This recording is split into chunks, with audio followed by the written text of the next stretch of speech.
दुरते वेसा नाए रहियो असांखे खदशो आहे त पेटन वारे मसले ते ही पाण खे बाइख्तियार बणाए मलक रियाज़ खे पेट ॾियण घुरनि था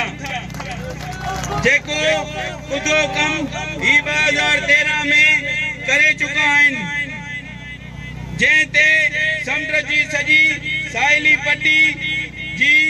क़ौम परस्तनि ऐं सान्यावंदनि सख़्त एहतजाज कयो हुयो तंहिं करे सिंध जे हुक्मराननि खे वाज़े ऐं चिटो मौक़िफ़ इख्तियार करणु घुर्जे। ॿी सूरत में सिंध हिननि जो घेराव कंदी छाकाणि त तरक़ीअ जे नाले में सिंध जी जाग्राफीअ ते कब्ज़ो क़बूल न आहे। आखिर में धरने में शरीक सिंध वासियुनि जो थोराइतो आहियां। महिरबानी तव्हां दोस्तनि खे इहो ई अर्ज़ु आहे पोइ केरु कहिड़ी बि पार्टीअ सां तालुक़ रखे थो केरु कहिड़े बि फ़िरक़े सां तालुक़ रखे थो सिंध जो मसइलो आहे सिंध जे मसइले ते सभिनी खे गॾु थियणो पवंदो। ॿीहर बि असां तव्हां में इहे उमेदूं आहिनि डिगी या मंज़िल लुखी या चाड़ी भॼी विया विच ते कई भाड़ी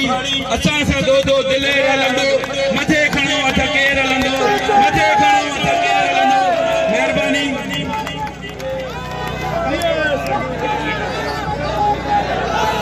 मेहरबानी करे सभई दोस्त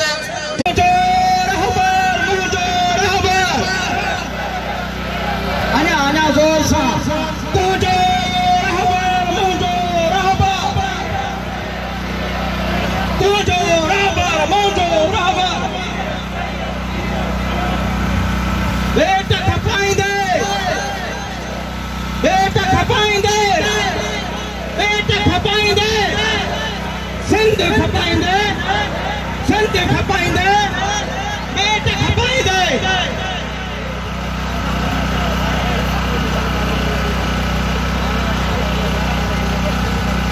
मेहरबानी करे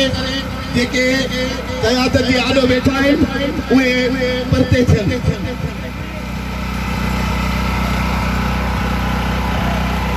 अदा दोस्त वेही रहो